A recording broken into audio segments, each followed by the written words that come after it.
তো দর্শক, হাঁসের প্রধান খাবার শামুক। সেই শামুকটা যদি কেউ সংগ্রহ করতে চান তাহলে আমার সাথে যোগাযোগ করবেন। আমি আপনাদের সারা বাংলাদেশে আমাদের নিজস্ব পরিবহনের মাধ্যমে শামুকগুলো পৌঁছে দিতে পারবো।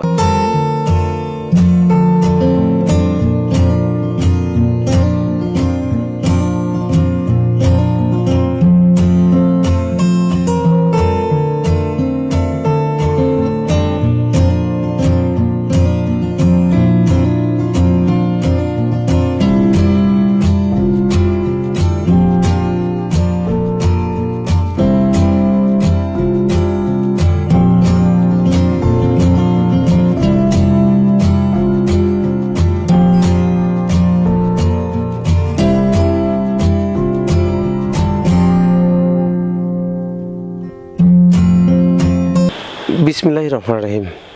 আসসালামু আলাইকুম। কৃষিকথা ইউটিউব চ্যানেলে আপনাকে স্বাগতম। এই মুহূর্তে যে যেখান থেকে বসে আমার এই ভিডিও দেখছেন সবাইকে আন্তরিক শুভেচ্ছা জানিয়ে শুরু করছি আজকের ভিডিও।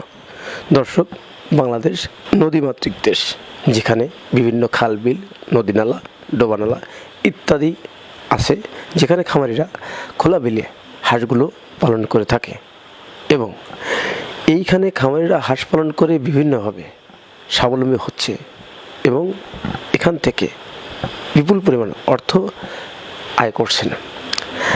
আমাদের দেশে দুইভাবে খামার করে খামারিরা হাঁস লালন পালন করে থাকে। প্রথম, তারা আবদ্ধ অবস্থায় এবং দ্বিতীয়ত খোলা বিলে। আগে পূর্ব থেকে দেখা যায় আমাদের দেশে প্রতিটি পরিবারেই দু চারটা করে হাঁস পালন করতে থাকতো। এখন সেটাকে বাণিজ্যিকভাবে পালন করা হচ্ছে এবং তা থেকে বিভিন্নভাবে স্বাবলম্বী হচ্ছে খামারিরা। তো দর্শক, আজকের ভিডিওর বিষয় হচ্ছে আমাদের হাঁসগুলো কী কারণে রোগ আক্রান্ত হয়ে থাকে এবং হাঁসের যে এই যে বিভিন্ন রোগ হয়, যেমন প্যারালাইসিস, মানে ফাঙ্গাস জাতীয় রোগ বা ভাইরাসজনিত রোগ, এই রোগগুলো হওয়ার কারণ কি এবং কী জন্য এই রোগগুলো হয়ে থাকে এবং এই রোগ থেকে পরিত্রাণ পাওয়ার বা বাঁচার যে উপায়গুলো, সেই উপায়গুলো আলাপ করব আজকের ভিডিওতে। তো দর্শক, আজকে ভিডিওটি আপনাদের জন্য খুবই গুরুত্বপূর্ণ। তো দয়া করে ভিডিওটি টোটালি দেখবেন এবং আশা করি এখান থেকে অনেক কিছু শিখতে পারবেন।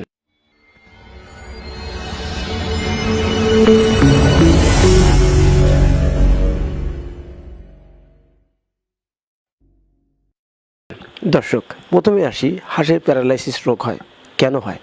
হাঁস মূলত যে হাঁসগুলো ডিমের উপযোগী হয়ে থাকে, এই হাঁসগুলোতে বেশিরভাগ এই রোগগুলো লক্ষণ করা যায়। কেন? কারণ আমরা জিনিসটা বুঝতে পারি যে হাঁসের থেকে যে পরিমাণ ভিটামিন বা প্রোটিন বের করা হয় বা বের হয় প্রতিনিয়ত, সে পরিমাণ কিন্তু আমরা দিতে পারতেছি না বা যাচ্ছে না। সেক্ষেত্রে কিন্তু হাঁসের এই রোগটা হতে পারে। কী কারণটা? যেমন আমরা একটা ডিম যখন হাঁস দেয়, সেক্ষেত্রে হাঁসের ওই ডিমের যে প্রোটিনটা সেটা কিন্তু বের হয়ে যায়। পাশাপাশি আমাদের সেই ডিমের যতটুকু পরিমাণ প্রোটিন বের হয়েছে, এই পরিমাণ প্রোটিন কিন্তু আমরা দিতে পারি না, যার দরুন এই হাঁসটা বা এ রোগ হতে পারে হাঁসের। এক্ষেত্রে খামারিদেরকে অবশ্যই খেয়াল রাখতে হবে। আমাদের খেয়াল রাখতে হবে যে কিভাবে এই রোগগুলো পরিত্রাণ পাওয়ার জন্য বা এই রোগ থেকে বাঁচার জন্য আমরা এই প্রোটিনগুলো কীভাবে হাঁসকে দিতে পারি।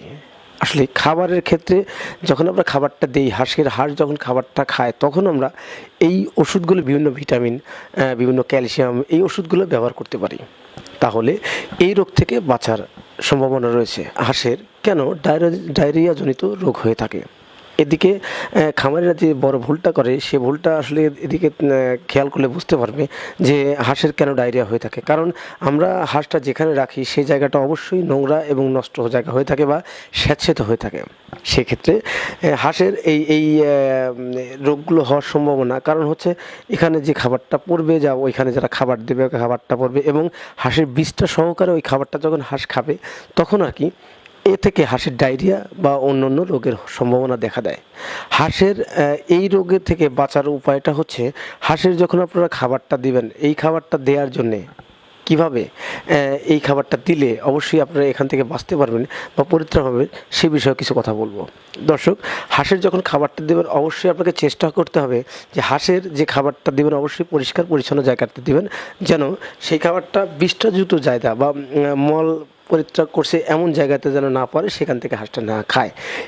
এই খাবারটা যদি খায় তাহলে কিন্তু হাঁসের এই রোগটা হওয়ার সম্ভাবনা থাকবে। দর্শক, আমরা খেয়াল করতে পারি যে হাঁসের যে রুচি বা হঠাৎ করে কমে যায়, কেন কমে যায়? হাঁসের রুচি কমার কিন্তু কিছু কারণ থাকে।